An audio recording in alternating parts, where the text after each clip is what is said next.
Good morning, students.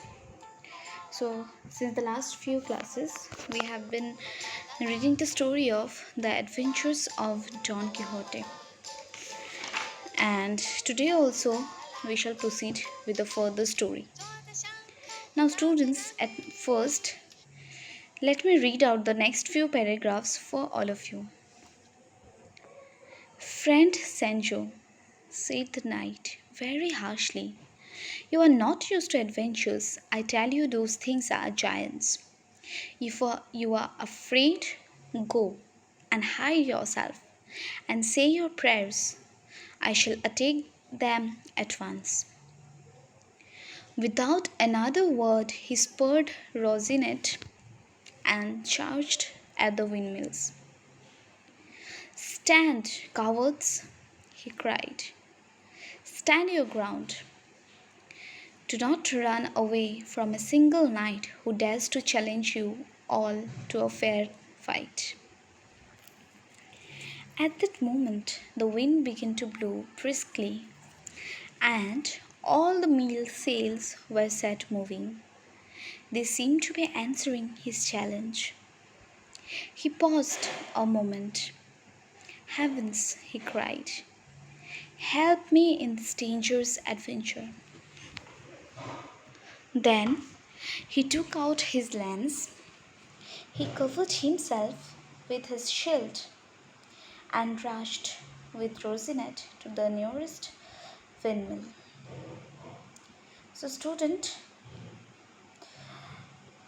today we shall read up to only this, and only the last part of the story has been left out, which we shall discuss tomorrow. Now, let me give you a short summary of these few paragraphs that we have read today. So, in the last class, we got to know that Don Quixote, he told Sancho Panza that the windmills were some large giants and he wants to fight with them and he will defeat them, and at last they will possess all their wealth.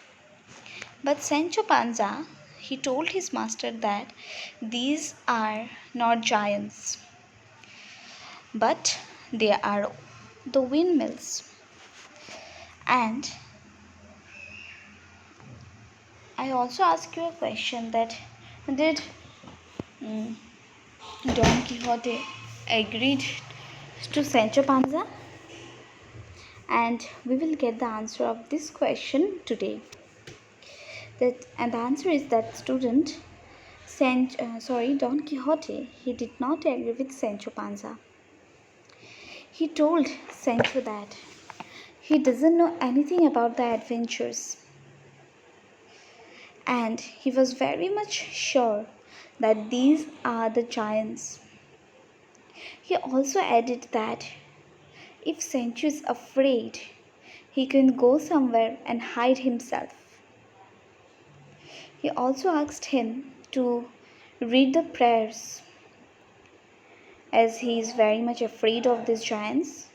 But Don Quixote, he was very much determined to attack those great giants according to him. Then, without saying any other word, Don Quixote, he encouraged or made his horse Rosinette to move in a very fast manner towards the nearest windmills.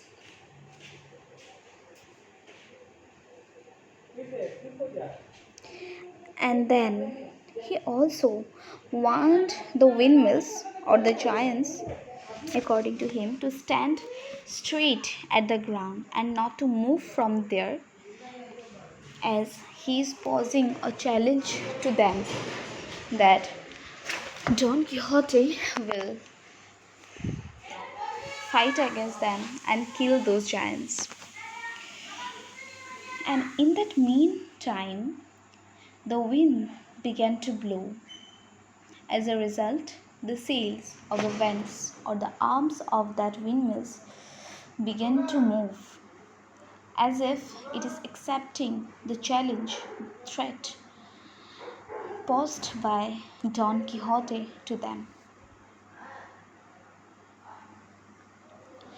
Then Don Quixote, before doing anything else, he asked the heavens to help him in this dangerous adventure as he was going to kill the great giants.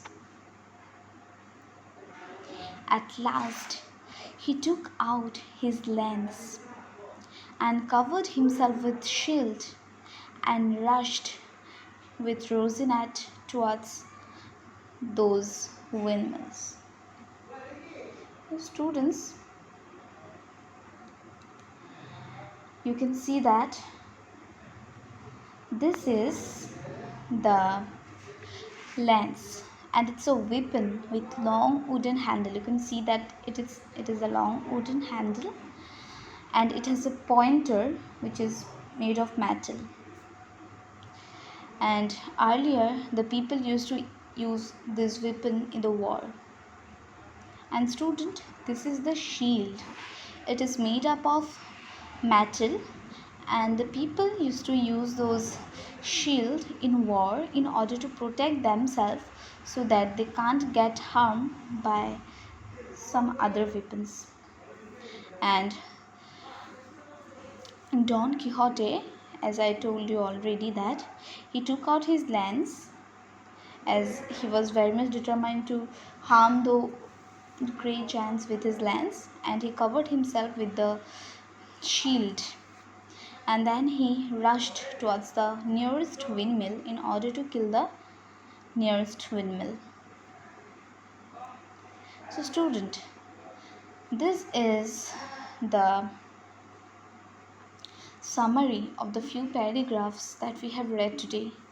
I hope that all of you have well understood this story up to this much. Now student, here I have included the word meanings of the paragraphs that we have read in the last class. And they are, number 1 is scattered, which means occurring at various locations. Number B, threatening, means frightening. Number C, yonder, which means over there.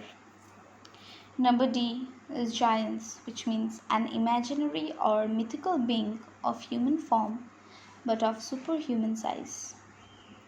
Number E, windmills, which means a building with vanes that turn in the winds and generate power to grind corn into flour. The last one is sails, which means a wind-catching apparatus that attached to the arm of a windmill. So students, these are the few difficult word meanings that you told me in the comment section from the previous class. And student, again from today's class you got the same task, that is to find out the difficult words and let me know in the comment section.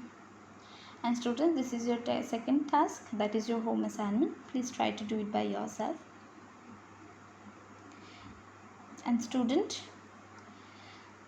here is the end of our today's class. Please try to do the home assignment by yourself and I'll give you the answers of this question after a few days. And that's it student, this is the end of our today's class. Thank you for watching.